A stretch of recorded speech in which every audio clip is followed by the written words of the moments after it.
August 6, 1945, Tokyo, Imperial General Headquarters. At 8:15 in the morning, a blinding light rose above Hiroshima. But the news reached Tokyo not as a flash, but as a whisper of static through the underground cables. The first report was confusing. A new type of bomb, single aircraft, entire city destroyed. The duty officer, Captain Arakaki, thought it was an exaggeration. Until the next line came through, Hiroshima no longer exists. In the war rooms beneath the Imperial Palace, the senior staff gathered in silence. Admiral Toyota leaned over the map table. General Anami sat motionless, hands on his knees. The chief of communications entered, pale. "We've confirmed it, sir." "The city's gone. No fires, just gone." Toyota looked up. "One aircraft?" "Yes, Admiral." "One." For a few seconds, no one spoke. The sound of the ventilation filled the room like distant wind. Finally, Anami broke the silence. "Then, America has built something beyond our understanding." No one contradicted him. A junior intelligence officer opened the coded message from the naval attaché in Switzerland. A U.S. scientist named Oppenheimer had led a secret project involving thousands of engineers. The cost alone, it said, exceeded Japan's entire military budget for 1944. The line that followed was underlined twice in red ink. This was not their final weapon. In that single moment, the myth of invincibility, the belief that spirit could outlast steel, began to die. The staff turned toward the wall map. The empire that once stretched across Asia was now marked by red circles. Okinawa, Saipan, Iwo Jima. Each one gone. But what shook them most was not Hiroshima's destruction. It was the realization that America had chosen to use one bomb when they might have had many. Toyota whispered, "If this is one, how many more do they have?" No one answered. A clerk noted the time. 10:42 a.m. History would later call this the moment Japan began to surrender. But inside the war room, no one yet said the word. Only a silence thicker than smoke filled the air. The silence of men realizing they had lost a war they no longer understood. August 7th, 1945, Tokyo. The morning after Hiroshima. In the Imperial War Council chamber, the highest officers of Japan gathered. The men who still believed they could negotiate peace with honor. They called it the extraordinary meeting. But the truth was simpler. It was a meeting of disbelief. General Anami, the Minister of War, opened the session with his voice steady but hollow. "We have suffered a grave blow," he said, "but reports of total destruction are exaggerated. Our spirits remain unbroken around the table." Heads nodded slowly. They had said those same words for years. After Midway. After Saipan. After Okinawa. Words had become armor. Admiral Toyota placed a paper on the table. An intelligence report intercepted from American radio. It confirmed what no one wanted to believe. "A new weapon," he read. "Atomic fission. Developed over 4 years.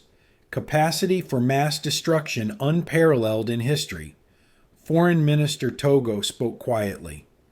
"If this report is accurate, we face the annihilation of our cities. There's no defense against such power." General Umezu slammed his fist against the table. "Propaganda!" he shouted. "No nation can build such a device in wartime. It is bluff, an attempt to break our will." A murmur of agreement spread. The doctrine of spirit over material, the belief that courage outweighed technology, was too deeply rooted to die in one day. Admiral Toyota exhaled slowly. "I once believed that too," he said, "but we have misjudged America. We thought them soft, mechanical, without resolve. Yet it is their machines that now define resolve." The minutes of that meeting would later record only the formal words. Further investigation required. But several officers present recalled something else. Silence. A silence filled not with debate, but with the first shadow of fear. That afternoon, reports began to arrive from the Hiroshima Prefecture Police. Entire districts vaporized. Shadows burned into concrete. No radio contact. No hospitals functioning. Anami read the reports, then folded them slowly. "It is not possible," he whispered. But it was. A note was delivered from the Imperial Household Agency. His Majesty requests full clarification of the situation in Hiroshima. No one in the room had an answer. The next morning, an air reconnaissance plane returned from the south. The pilot's voice on the radio was trembling. "Hiroshima has vanished." That single phrase, 6 words, erased 4 years of illusion. Yet even then, denial lingered.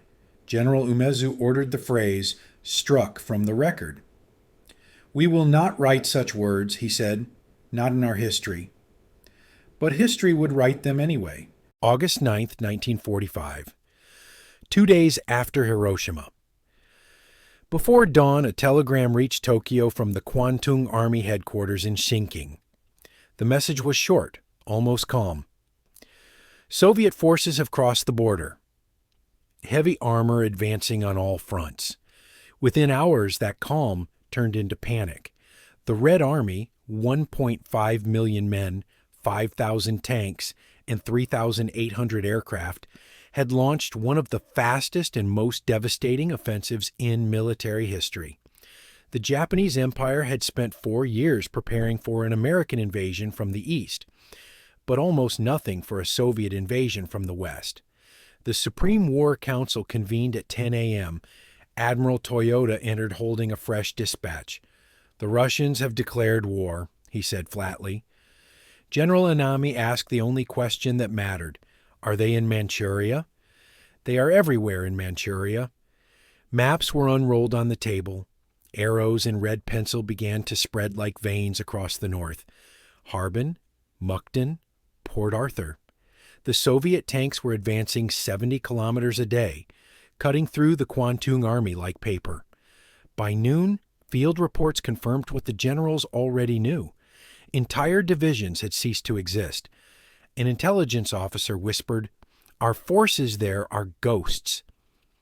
They have no ammunition, no fuel." Foreign Minister Togo sat with his hands clasped. "Gentlemen," he said softly, "we are surrounded by defeat. America from the air, Russia from the ground." No one replied. Anami tried to regain control. "The Soviet advance does not mean the war is lost," he said. "We can still protect the home islands." But Toyota shook his head. "Protect them with what, General? We have no fleet, no fuel, and now, no allies." He placed a telegram from the Japanese ambassador in Moscow on the table. It was brief. "Molotov has refused all communication." The Soviet Union considers itself at war with Japan. That was the final betrayal. For months, the Japanese government had hoped to use Moscow as a mediator for peace with the Allies. Now the door was not just closed, it was on fire. The war planners stared at the map in silence. The empire that had once stretched from Burma to the Aleutians was collapsing from every direction. In his diary that night, Foreign Minister Togo wrote only one sentence: "It is over." The emperor must be told the truth. And so, on August 9th, the same day Nagasaki burned, Japan's leaders finally faced what they had feared most: defeat not by one enemy, but by two. The atomic bomb had shattered the body, the Soviet invasion shattered the soul. August 10th, 1945, Tokyo. The empire had reached its final circle of denial. Hiroshima was gone. Nagasaki burned. The Soviets were advancing through Manchuria. And yet, in the deepest room beneath the imperial palace, the question was not, how do we surrender, but can we still fight? That morning, Emperor Hirohito summoned his Supreme War Council, 6 men who carried the weight of a dying nation. They bowed low as he entered. For years, they had spoken in his name. Now he would speak in theirs. The emperor's voice was calm, almost gentle. Tell me, he said, what strength remains for the empire to continue the war? General Anami, the Minister of War, looked down. Your Majesty, he began, our soldiers are ready to defend the homeland to the last man. Their spirit remains, Hirohito interrupted softly. And their weapons? The silence was immediate. Admiral Toyota answered instead. Our fleet is no longer operational. Our carriers are sunk. We have fuel for perhaps 1 month of defensive operations. The Emperor turned to General Umezu. And the Air Force? Umezu hesitated. We retain approximately 400 aircraft capable of flight, few with trained pilots, none with fuel for sustained combat. The Emperor nodded slowly.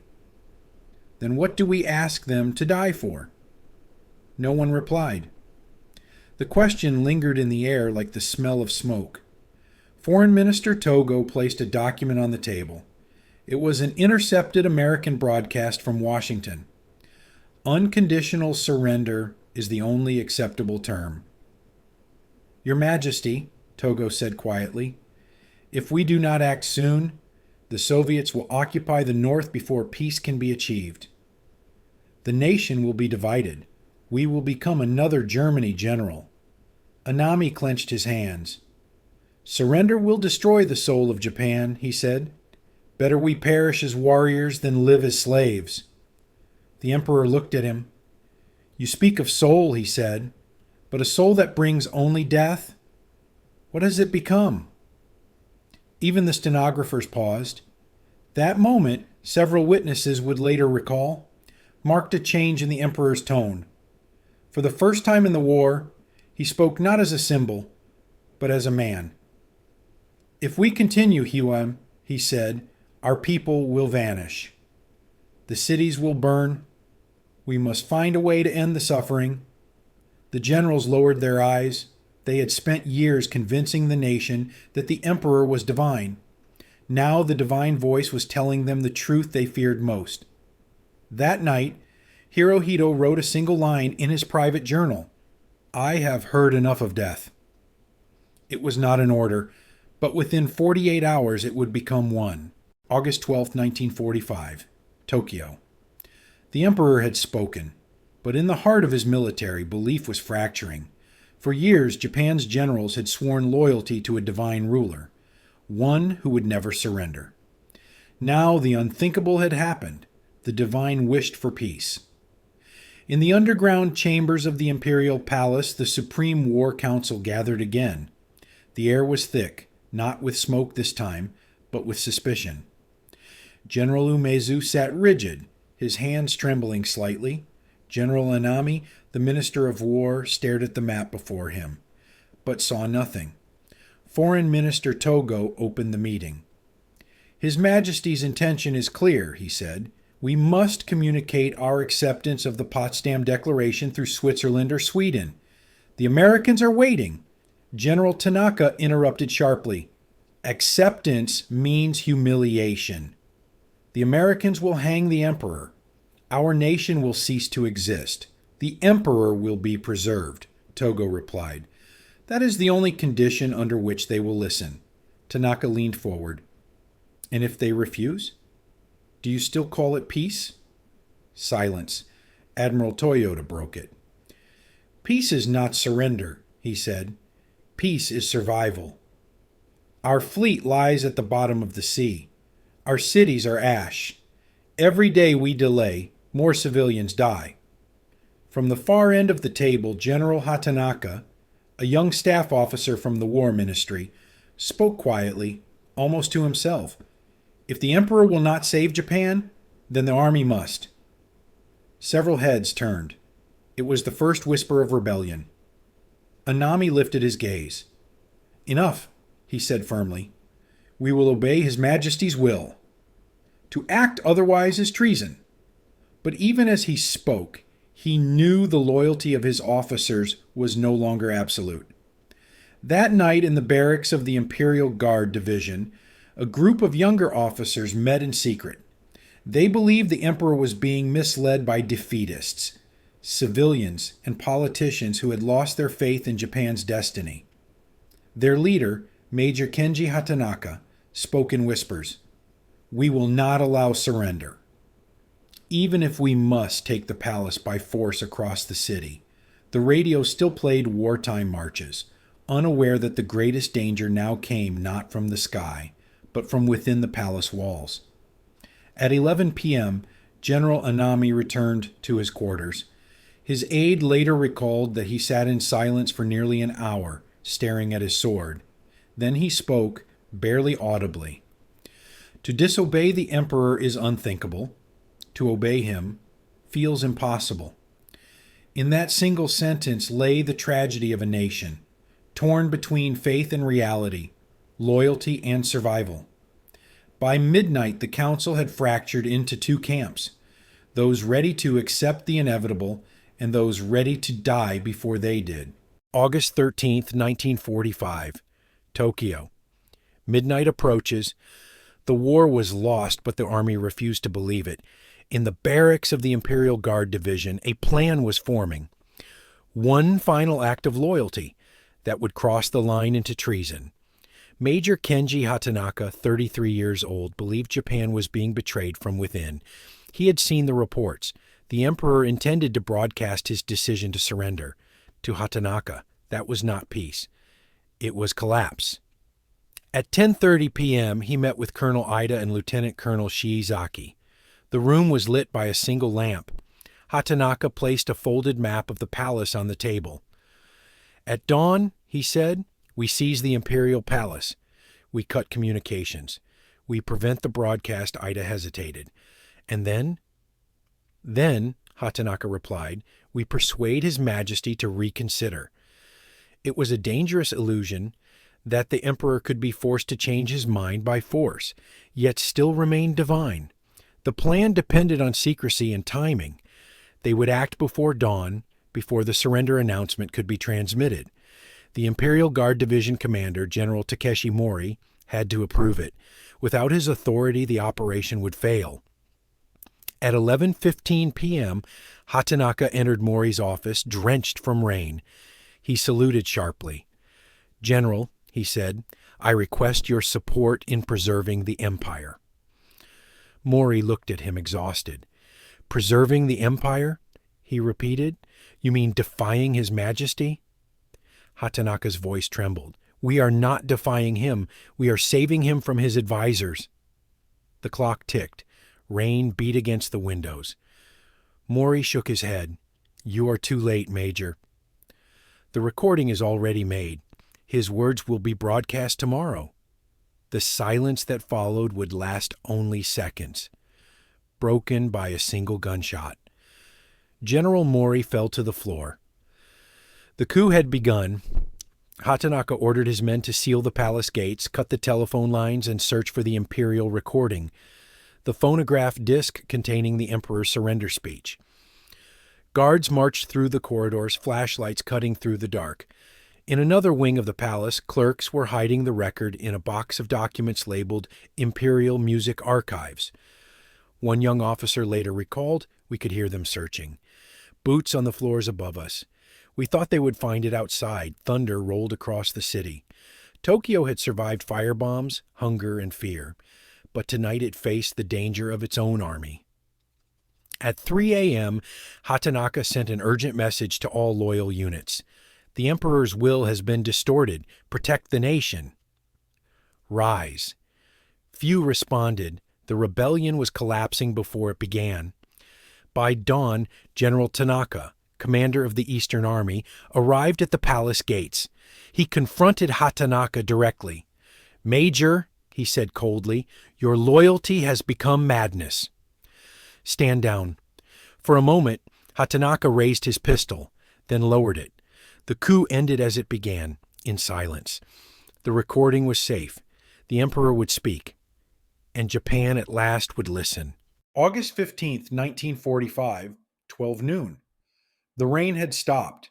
Across Japan, the air was still, heavy with the sound of waiting. In a small studio at NHK Radio in Tokyo, engineers worked in silence. On the table before them, lay a single phonograph disc, sealed in a wooden box marked Imperial Record, handle with reverence. The announcer's hands trembled as he adjusted the microphone.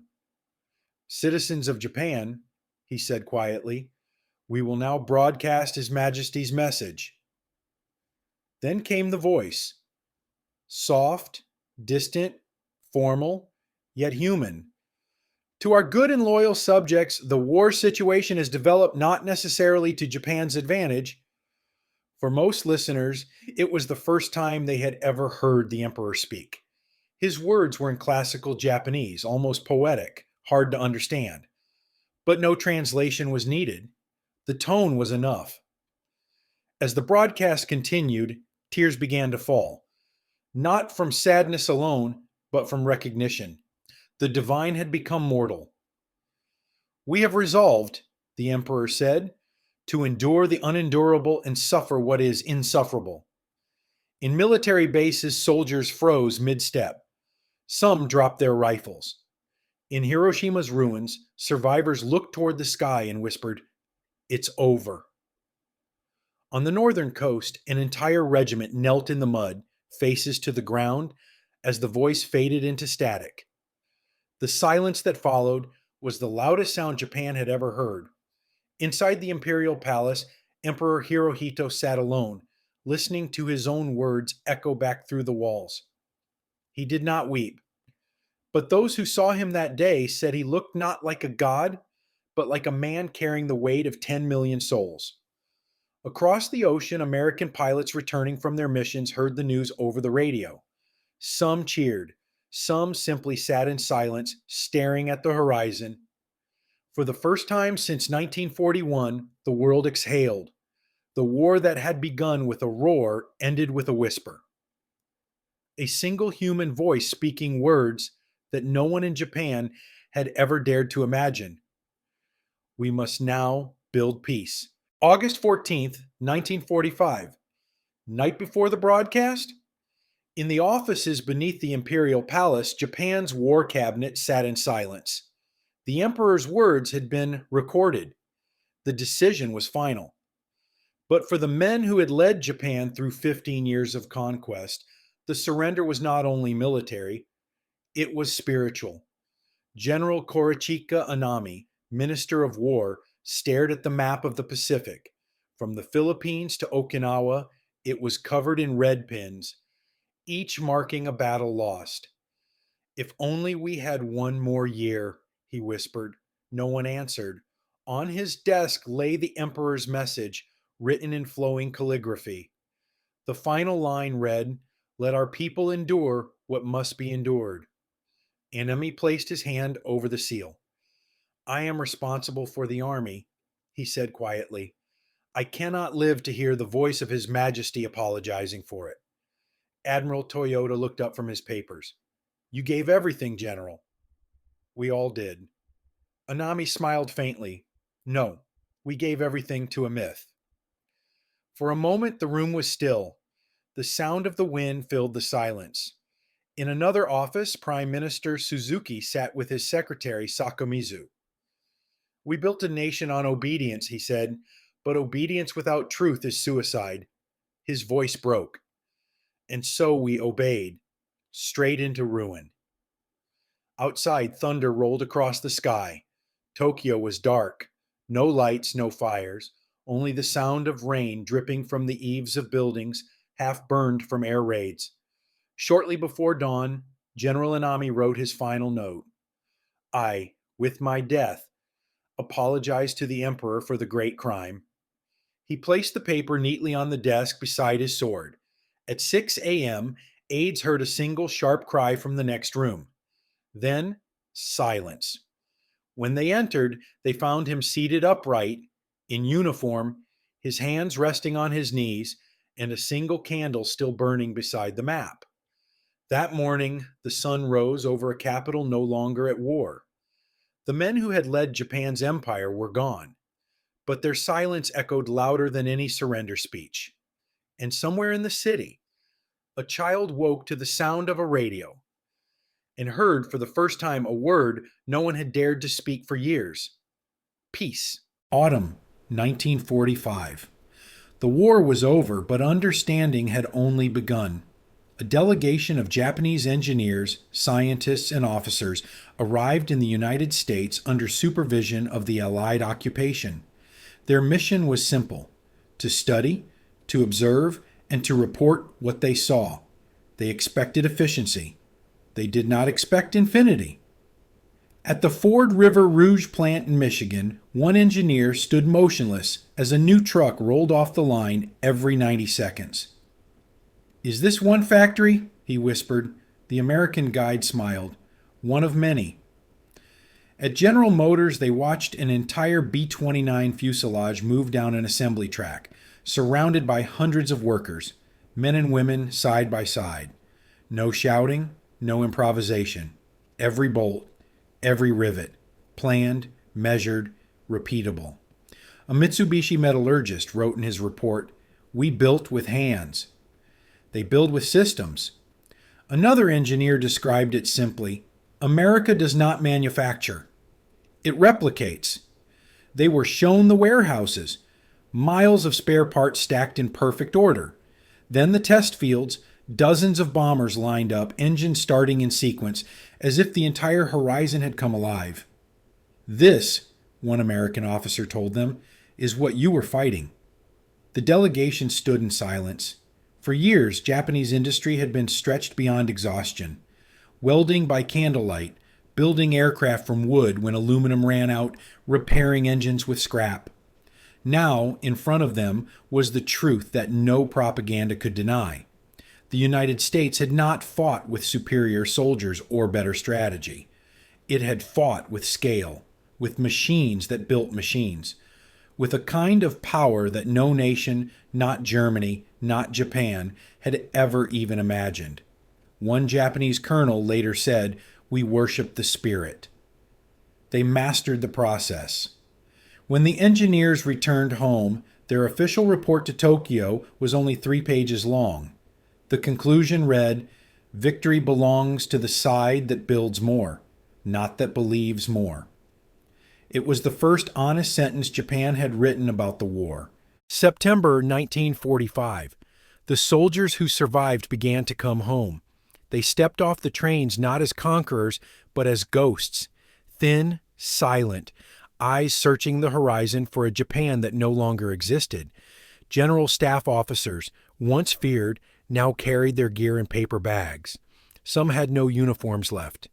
Others wore the same tunics they'd fought in for years, faded, torn, and useless in peacetime. The station smelled of coal, rain, and despair. The air was filled with a single question no one dared to ask. What was it all for? A captain from Saipan wrote in his diary, "I went to find my home. The street was gone. Only the well remained. I drew water, and it tasted of ash in Tokyo. Children picked through rubble for nails and glass. Mothers cooked rice mixed with grass. The empire that once dreamed of ruling Asia could no longer feed its own people. American flags hung from schools now, not in triumph, but in order. Soldiers passed beneath them in silence. One of them stopped to watch a group of American GIS giving chocolate to children. The man turned away, tears running down a face that hadn't wept in years. "We taught them to die with honor," he whispered, "and now I must learn to live without it." That night in the ruins of Shinjuku, a group of returning engineers sat together eating boiled barley.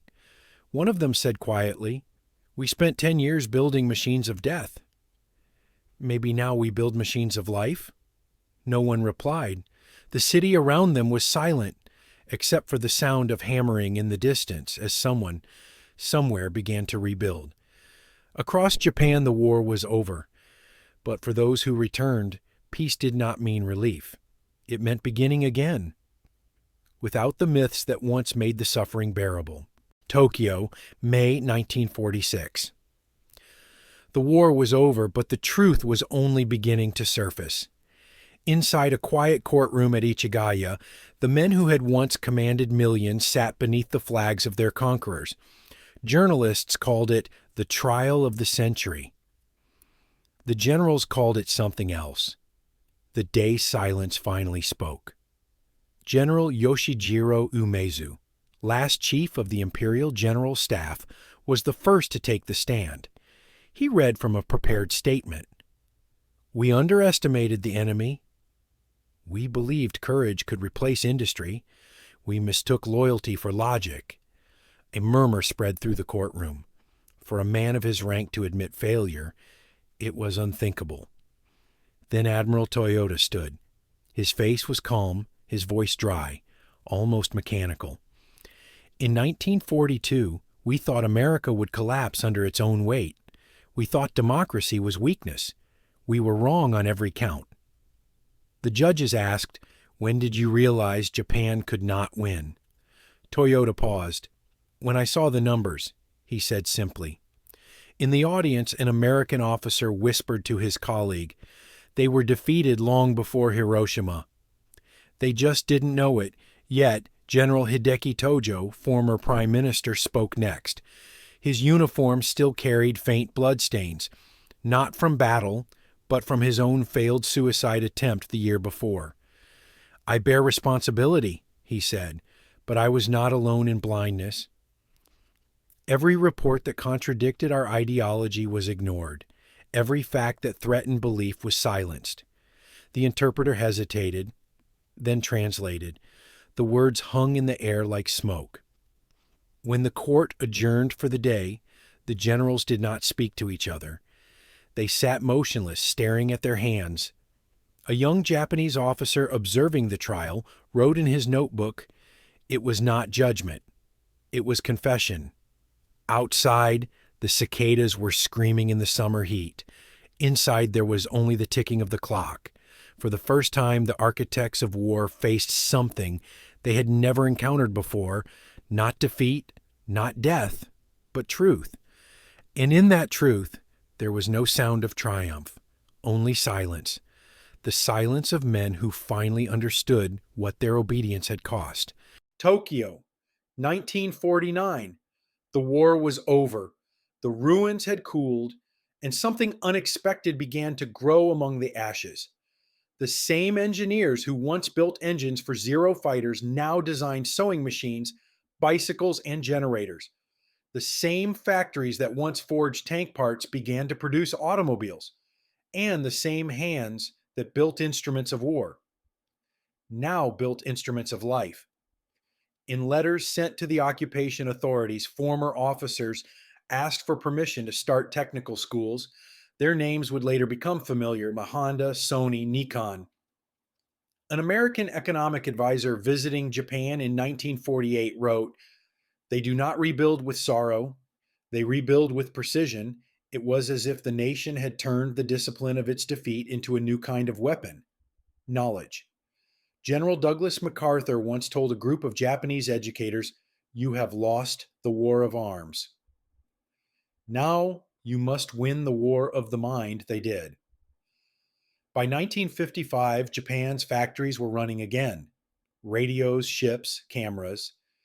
The same logic that had once driven conquest now powered creation. A former naval engineer described it simply: "We studied America's strength not to imitate, but to understand. We learned that power is not built from pride, but from process." The lesson was not American, it was universal.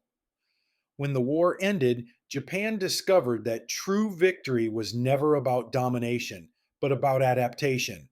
A nation that once glorified destruction had become a nation defined by creation. And perhaps that is the final irony: that defeat, accepted fully, became the greatest teacher of all.